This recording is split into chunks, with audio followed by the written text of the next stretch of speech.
La deuxième proposition de loi que je compte faire, c'est sur notre nationalité. Pourquoi sur notre nationalité? Parce que je pense que la loi actuelle sur la nationalité congolaise nous pose quelque peu de problèmes qu'elle n'en résout. Je rappelle brièvement que cette loi date de 2004. Elle a été adoptée par le Parlement de transition 1+4 en vertu des lignes maîtresses qui étaient définies à Pretoria et Sun City par nos compatriotes belligérants. Vous qui vivez à l'étranger, n'avez-vous pas une deuxième nationalité enfouie quelque part? Parce que finalement, on ne sait pas qui est vraiment congolais à ce stade, selon la Constitution. Est-ce que vous n'avez pas une deuxième nationalité enfouie quelque part? Je suis congolais et je le demeurerai jusqu'à la fin de ma vie. Congolais, oui, mais avec un second Je n'ai pas une autre nationalité, madame. Les lois de mon pays consacrent le principe d'unicité et de l'exclusivité de la nationalité. Qui n'a jamais été respecté, puisque ce moratoire, finalement, a laissé... Moi, je dispose de la solution. Je dispose de la solution et je vous prie de m'accorder le temps pour que je puisse m'expliquer à mes compatriotes ce que je propose.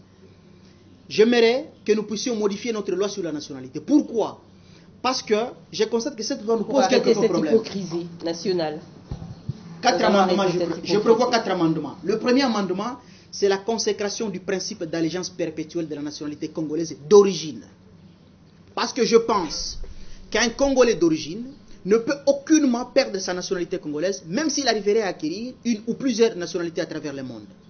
Les Congolais sont attachés au sol congolais, sont attachés dans notre pays. Et en aucune manière, ils ne peuvent pas perdre la nationalité. Et quand vous observez même bien la situation, les anciens compatriotes qui sont devenus des Français de Belges, pourquoi ils sont devenus des Français de Belges?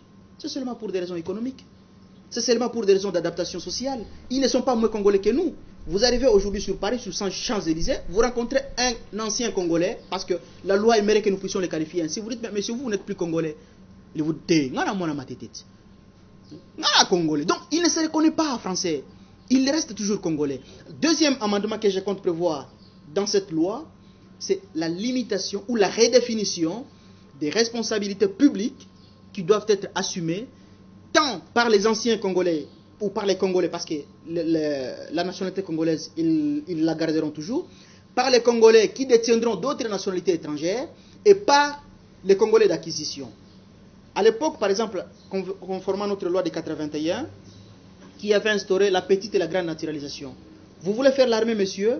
Ok, vous allez faire l'armée, mais vous n'allez pas dépasser les grades de capitaine. Vous voulez faire la fonction publique? Très bien, vous allez travailler, mais vous n'allez pas dépasser tel grade. Et l'autre amendement, c'est prévoir les principes de la rétroactivité de la loi.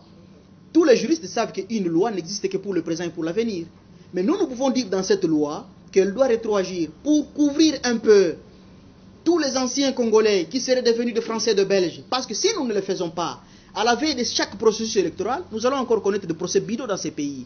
Où on va encore dire à tel, toi tu étais norvégien, toi tu étais suédois, toi tu étais américain, tu ne peux pas postuler.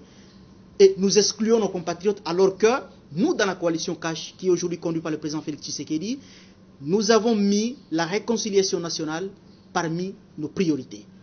Et pour donner du repos à tous ceux qui aujourd'hui craignent la CPI ou même la justice même de notre pays, pas de poursuite, alors que tous doivent répondre de leurs actes, bons ou mauvais. Il y a des sanctions positives et négatives qui sont attendues de la part de la population. Est-ce que là, vous pensez que vous n'êtes pas en désaccord avec la base?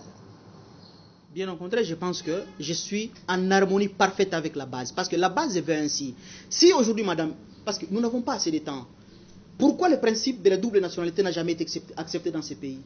Quand vous lisez les exposés de motifs de toutes nos lois sur la nationalité, parce que les Congolais ont peur que les Rwandais, les Burundais, les Ougandais ne deviennent des Congolais et qu'ils viennent ici à Kinshasa, ils prennent le pouvoir et ils vont nous diriger. C'est la seule raison. Alors qu'est-ce que moi je prévois comme dernier amendement? C'est de renforcer les conditions d'acquisition de la nationalité congolaise, particulièrement à l'égard des ressortissants de ces 9 pays limitrophes. Contrairement à ce que certains Congolais pensent. Non, il faut forcément les exclure. Non, on ne peut pas les exclure parce que nous allons tomber dans le cas d'irrégularité et d'illégalité des conventions internationales que nous avons ratifiées.